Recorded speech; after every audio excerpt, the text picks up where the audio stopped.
नमस्कार, मैं हूं परवेश। शुरुआत करते हैं दिल्ली की 10 बड़ी खबरों की। दिल्ली में एक बार फिर कोरोना मरीजों की संख्या बढ़ने लगी है। पिछले 5 दिनों में हर एक दिन 1000 से ज्यादा कोरोना के केस दर्ज किए जा चुके हैं। राजधानी दिल्ली में पिछले 24 घंटे में 1367 नए कोरोना के मामले दर्ज किए गए। अब दिल्ली में कुल एक्टिव मामलों की संख्या 4832 हो गई है। पॉजिटिविटी रेट की बात करें तो 4.5% दर्ज की गई है। वहीं एक मरीज की मौत भी हो गई है। हालांकि 1042 मरीज रिकवर भी हुए हैं। राजधानी में बढ़ते हुए मामलों को देखते हुए दिल्ली के स्वास्थ्य मंत्री सत्येंद्र जैन ने कहा है कि फिलहाल बिल्कुल भी पैनिक होने की जरूरत नहीं है। दिल्ली के अंदर पूरी आबादी वैक्सीनेटेड है। ज्यादातर लोगों को कोरोना हो भी चुका है। अब जिनको कोरोना हो रहा है वो लोग ज्यादा बीमार नहीं हो रहे हैं। हॉस्पिटल में भर्ती होने वाले मरीजों की संख्या पर उन्होंने कहा कि फिलहाल कोरोना के डेडिकेटेड बेड लगभग 10,000 हैं, जिनमें सिर्फ 100 लोग भर्ती हैं। मतलब सिर्फ 1% बेड भरे हैं। बेड को लेकर फिलहाल कोई दिक्कत नहीं है। सरकार पूरी तरह से सतर्क है। वहीं सबसे बड़ा सवाल है कि क्या बढ़ते मामले दिल्ली में पाबंदियों का दौर फिर से लाएंगे। इस पर स्वास्थ्य मंत्री ने कहा कि इससे पहले कोरोना का डेल्टा वेरिएंट जब आया था तब कई सारे पैरामीटर तैयार किए गए थे, लेकिन पिछली बार जो लहर थी वो ज्यादा खतरनाक नहीं थी, जिसके बाद उसमें काफी बदलाव किए गए। 5% पर जो पाबंदी लगनी चाहिए थी वो 10% में भी नहीं लगाई गई। इसलिए ऐसा नहीं लगता कि अभी किसी बड़ी पाबंदी की जरूरत है, लेकिन लोगों को मास्क जरूर लगाना चाहिए। बढ़ते मामलों को देखते हुए प्रधानमंत्री नरेंद्र मोदी ने बुधवार को कोरोना महामारी को लेकर राज्यों के मुख्यमंत्रियों के साथ बैठक की। ये बैठक उन्होंने वीडियो कॉन्फ्रेंसिंग के जरिए की। इसमें उन्होंने अलर्ट रहने की बात कही। यूपी, एमपी, गुजरात के बाद अब बीजेपी की तरफ से दिल्ली में भी एक बार फिर बुलडोजर के जरिए सियासी रंग जमाने की कोशिश शुरू कर दी गई है। इसी सिलसिले में दक्षिणी दिल्ली के महापौर मुकेश सुरयान दिल्ली के जैतपुर इलाके में पहुंचे और केजरीवाल सरकार पर जमकर निशाना साधा। मुकेश सुरयान ने जैतपुर में यमुना के किनारे झुग्गियों में रहने वाले लोगों को रोहिंग्या बांग्लादेशी बताया और उनकी झुग्गियों पर बुलडोजर चलाने की बात कही। सुरयान का कहना है कि दिल्ली सरकार इनके रातों रात पहचान पत्र बनवा देती है। यहाँ पर बहुत सारे बांग्लादेशी रोहिंग्या बसे हैं। वहीं पिछले 8 सालों में हमें जहां भी ऐसे रोहिंग्या मिले हैं, हमने उन्हें देश से बाहर भेजने का काम किया है। हम दिल्ली में किसी भी रोहिंग्या को नहीं रहने देंगे। इन पर बुलडोजर चलाना ही एक उपाय है। इसके साथ ही मुकेश सुरयान ने अलग अलग इमारतों में जाकर लोगों से उनकी आईडी कार्ड या दुकान का वेरिफिकेशन कार्ड दिखाने को कहा।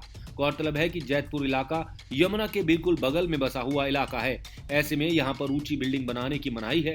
इसलिए इलाके में कई ऊंची बिल्डिंग देखकर महापौर ने संबंधित अधिकारियों को उचित कार्रवाई करने का निर्देश दिया है। हालांकि इस कार्रवाई और इसकी टाइमिंग को लेकर बहुत सारे सवाल भी उठ रहे हैं। बीजेपी के नेताओं ने दक्षिण दिल्ली के मोहम्मदपुर गांव का नाम बदलकर माधवपुरम करने के लिए आयोजित एक समारोह में हिस्सा लिया और कहा कि स्थानीय लोग खुद को गुलामी के प्रतीक से जोड़े रखना नहीं चाहते। बीजेपी प्रदेश अध्यक्ष आदेश गुप्ता ने भी कार्यकर्ताओं और स्थानीय लोगों के साथ एक नए बोर्ड के सामने तस्वीर खिंचवाई, जिस पर माधवपुरम में आगंतुकों का स्वागत लिखा था। ये कार्रवाई ऐसे समय में सामने आई है जब सत्तारूढ़ आम आदमी पार्टी ने कहा है कि दिल्ली में ऐसे सभी मामलों के लिए एक राज्य नामकरण प्राधिकरण है और अगर उसे ऐसा कोई प्रस्ताव मिलता है तो वो उचित प्रक्रिया का पालन करते हुए उनकी समीक्षा करेगा और फैसला लेगा। आदेश गुप्ता ने इस मामले पर ट्वीट करते हुए लिखा, नगर निगम द्वारा एक प्रस्ताव पारित होने के बाद आज माधवपुरम के नामकरण की प्रक्रिया पूरी हुई। अब इस गांव को मोहम्मदपुर के बजाय माधवपुरम के नाम से जाना जाएगा। कोई भी दिल्लीवासी आजादी के 75 साल गुजरने के बावजूद गुलामी के किसी प्रतीक से जुड़ा नहीं रहना चाहता। कोरोना के बढ़ते मामलों के मद्देनजर डीएमआरसी ने भी एक बार फिर मेट्रो में मास्क जरूरी कर दिया है और चेकिंग भी शुरू कर दी गई है।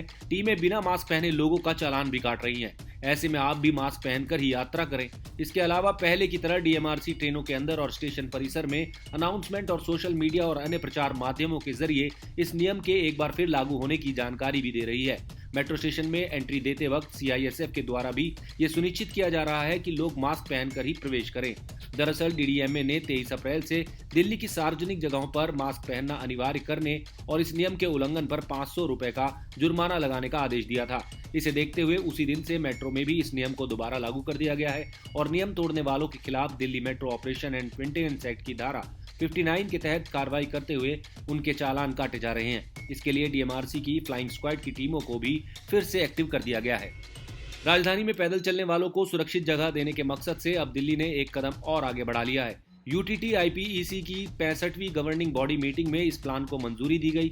जानकारी के मुताबिक यूटीपैक ने इंद्रलोक मेट्रो स्टेशन एरिया, पुरानी दिल्ली रेलवे स्टेशन, लक्ष्मी नगर, नेहरू प्लेस, बीकाजी कामा प्लेस और साकेत मालवीय नगर के लिए वॉकेबिलिटी प्लान मंजूर कर लिए हैं। एलजी अनिल बैजल की अध्यक्षता में हुई मीटिंग में डीडीए के वाइस चेयरमैन समेत अन्य विभागों के अधिकारी मौजूद रहे। देश की राजधानी में बढ़ती गाड़ियों के साथ पैदल चलने वाले यात्रियों की मुश्किलें बढ़ रही हैं। इसलिए इस प्लान में पैदल चलने वाले यात्रियों की जगहों को अतिक्रमण से मुक्त रखने, स्ट्रीट फर्नीचर लगाने, वेंडिंग जोन बनाने, पेड़ लगाने आदि की बातें की गई हैं।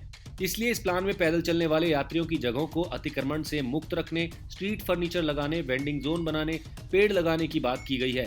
इतना ही नहीं, इंद्रलोक, चांदनी चौक, लक्ष्मीनगर जैसे व्यस्त मेट्रो स्टेशन के लिए MMI प्लान को मंजूरी दे दी गई है। इस प्रोजेक्ट से मेट्रो स्टेशन के आसपास रहने वाले जाम से मुक्ति मिलेगी और लोगों को मेट्रो पर बेहतर कनेक्टिविटी मिलेगी। पर्यावरण मंत्री गोपाल राय ने दिल्ली प्रदूषण नियंत्रण समिति को भलसवा लैंडफिल में लगी आग पर 24 घंटे के भीतर रिपोर्ट सौंपने को कहा है। गोपाल राय ने DPCC से कहा कि आग लगने के सभी पहलुओं की जांच करके रिपोर्ट जल्द से जल्द सौंपा जाए। गोपाल राय ने लापरवाही बरतने वालों के खिलाफ सख्ती के संकेत दिए हैं। इंटरनेट मीडिया पर वायरल हो रहे कई वीडियो में आग को कूड़े के पहाड़ को घेरते हुए आसमान में धुएं का एक घना गुबार देखा जा सकता है। इसकी वजह से हवा प्रदूषित और जहरीली हो गई है। वहीं उत्तरी दिल्ली में भलसवा लैंडफिल साइट के पास के ज्ञान सरोवर स्कूल को 1 हफ्ते के लिए बंद कर दिया गया है। प्रदूषित हवा की वजह से बच्चों को सांस लेने में परेशानी हो रही है। फिलहाल भलसवा लैंडफिल साइट पर कूड़े के ढेर में लगी आग पर काबू पा लिया गया है, लेकिन पूरा इलाका धुआं हो गया।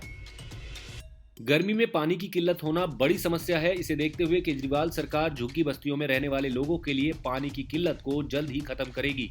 दिल्ली जल बोर्ड स्लम एरिया में पानी की किल्लत को खत्म करने के लिए 1000 वाटर ATM लगाएगा। दिल्ली में अगस्त तक 1000 वाटर ATM लगाए जाने हैं। ये वाटर ATM अलग अलग झुग्गी बस्तियों में लगाए जाएंगे, जिससे इन बस्तियों में 24 घंटे पानी उपलब्ध कराया जा सकेगा और गर्मियों के मौसम में होने वाली पानी की किल्लत से झुग्गी बस्तियों में रहने वाले लोगों को राहत मिलेगी। फिलहाल दिल्ली में अलग अलग जगहों पर करीब 90 वाटर ATM काम कर रहे हैं।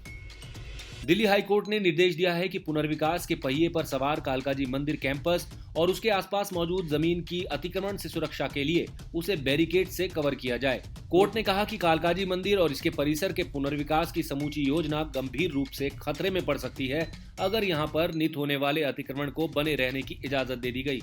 कोर्ट ने कहा कि संबंधित जमीन के डिमार्केशन का काम बैरिकेडिंग के बाद भी हो सकता है, लेकिन सबसे पहले मंदिर परिसर और उसके आसपास की जमीन को अतिक्रमण से बचाने के लिए उसकी बैरिकेडिंग जरूरी है, जो करीब 70 से 80 एकड़ में फैली है। कोर्ट ने यह भी कहा कि ये काम उस जगह पर सबसे पहले शुरू किया जाए जहां पर सबसे ज्यादा घुसपैठ है।